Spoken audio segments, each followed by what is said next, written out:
న్యాయం చేయాలంటూ న్యాయవాది దగ్గరికి వెళ్తే ఓ బాధిత మహిళను లైంగికంగా వేధించాడంటూ ఆ బాధిత మహిళ రాష్ట్ర మానవ హక్కుల కమిషన్ ఆశ్రయించింది. న్యాయవాది పైన ఫిర్యాదు చేస్తే కనీసం పట్టించుకోవడం లేదు, పోలీసులు కేసు కూడా నమోదం చేయడం లేదంటూ ఆ బాధిత మహిళ రాష్ట్ర మానవ హక్కుల కమిషన్ను ఆశ్రయించింది. అసలు న్యాయవాది ఎందుకు వేధించాడు, ఆమె ఎందుకు వెళ్ళింది, అసలు పోలీసులు ఏమన్నారు అన్న విషయాలను తెలుసుకుందాం. ప్రస్తుతం మనతో పాటు బాధిత మహిళ ఉంది, ఆమెను అడిగి మరిన్ని విషయాలు తెలుసుకుందాం. అమ్మ చెప్పండి, మీరు ఇక్కడికి ఎందుకు వచ్చారు? రాష్ట్ర మా మానవ భర్త మా భర్త 2010 పేరమ్మా? నా పేరు గంగమణి కొండవర్ సార్. అమ్మ. నాకు ఒక పాప ఒక బాబు. ఉమ్, బాబు 10th సత్తాడు, అమ్మాయి 9th సత్తది. అమ్మ. మా మా మామయ్య 2023లో దసరా అప్పుడు చనిపోయిండు. అమ్మ. అయితే చనిపోతే ఆయన ఒక కొడుకు లేని బాధ్యత కోడలుగా నేను 50,000 ఆయన చెప్తే శవానికి 25,000 రూపాయలు నేను ఇచ్చాను. అమ్మ. తర్వాత దసరా తర్వాత మీ భర్త ఉన్నాడమ్మా? చనిపోయిండు సార్ 2011లో. 14 సంవత్సరాలు అయింది సార్. అసలు మీరు ఈ న్యాయవాది అడ్వకేట్ దగ్గరికి అడ్వకేట్ దగ్గర మా పిల్లల ఫ్యూచర్ కోసం, మా భర్త కలిగిన ఆస్తుల కోసము మా మామయ్య చనిపోయిన తర్వాత ఇస్తా అని చెప్పేసి పెద్దల సమక్షంలో ఒప్పుకున్న తర్వాత నా మీద ఇయ్యకపోతే వాళ్ళు న్యాయస్థానానికి ఆశ్రమించడానికి పోతే కామారెడ్డి కోర్టుకు చెందిన junior lawyer R Devender Goud అనే అడ్వకేట్ గారు నన్ను కేసు చేస్తా అని చెప్పేసి లైంగికంగా మానసికంగా వేధించి అసలు కేసును తప్పుదోవించి పట్టించి నాతోని అసలు వేరేగా బిహేవియర్ చేసి అసలు కేసును ఎక్కడ లేకుండా కాగితాలు తీసుకున్నారు, డబ్బులు తీసుకున్నాడు. ఇంతవరకు ఏ రిప్లై కూడా లేకుండా ఇంకా దాంట్లో గంగాధర్ అనేటైన సీనియర్ లాయరు కామారెడ్డికి చెందిన వ్యక్తే ఆయనకు సపోర్ట్ చేసి వాళ్ళే పోలీసులను తీసుకొచ్చిండు 9 కొట్టే నైట్ టైంలో అక్టోబర్లో తీసుకొచ్చి ఎందుకు తీసుకొచ్చిండ్రు, నాకు న్యాయం కావాలి కదా, కేసు పడతా అంటే నేను ఇచ్చాను కదా, ఇలాగ ఎందుకు చేస్తున్నారు ఒక ఆడపిల్లని అని చెప్తే పోలీసు వాళ్ళకు ఫ్రెండ్షిప్గా తీసుకొచ్చి మరి బిక్నూరుకి ఒకసారి అన్నారు, ఒకసారి కామారెడ్డి పోలీస్ స్టేషన్ చెందిన వ్యక్తులు అని చెప్పి కామారెడ్డి వాళ్ళ ఇంటికాడ తీసుకుపోయి వేధించిండు. అతనికి నాతో నువ్వు లొంగి ఉంటేనే నీకు కేసు చేస్తాను లేకపోతే చెయ్యను అని చెప్పేసి వేధించిండు. అంతవరకు పైలనేమో మంచిగానే నేను కేసు పడతాను, మళ్ళీ అంటే నేను అంతా చేస్తాను, బిచ్చుకుంద నుంచి బాన్సోడకు వస్తాను అని చెప్పిండు.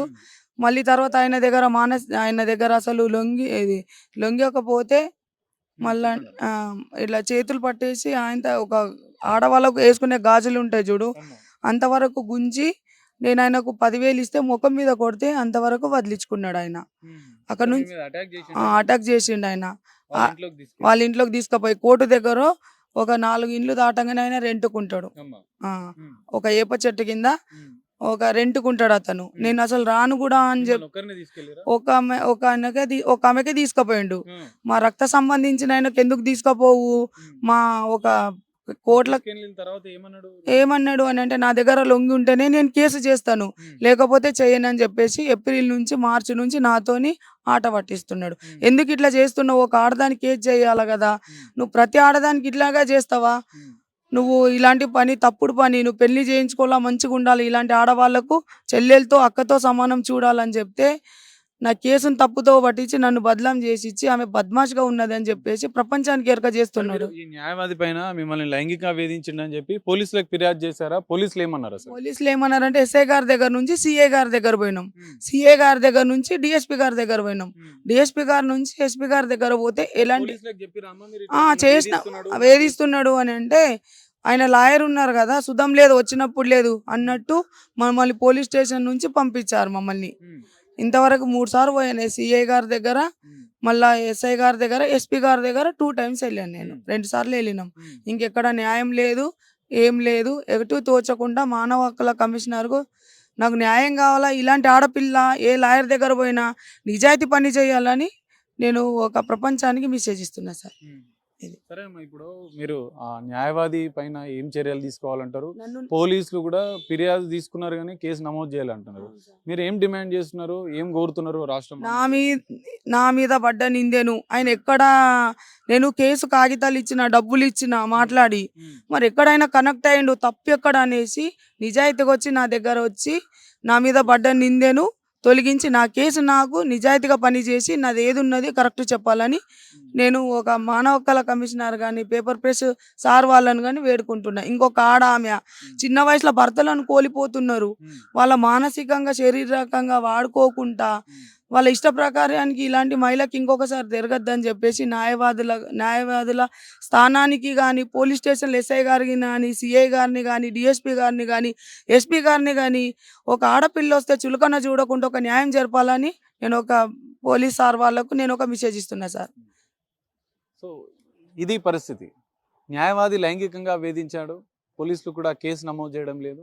ఇప్పటికైనా దయ ఉంచి ఒక మహిళగా భర్త లేదు, ఒంటరిగా మేము పోరాటం చేస్తున్నా, నా పిల్లల భవిష్యత్తు కోసం నా భర్తకు సంబంధించిన ఆస్తి కోసం నేను కేసు కోసం వెళ్తే న్యాయవాది ఈ విధంగా వేధించాడు. రాష్ట్ర మానవ హక్కుల కమిషన్ స్పందించి పోలీసులు కేసు నమోదు చేసి న్యాయవాది పైన చట్టపరమైనటువంటి చర్యలు తీసుకొని తనకు న్యాయం చేయాలి. న్యాయవాదులు ఎవరు ఈ విధంగా చులకనగా చూడొద్దు, మహిళకు న్యాయం చేసే విధంగా ఉండాలి అని చెప్పి ఆమె కోరుతున్న పరిస్థితి మనకు కనిపిస్తుంది.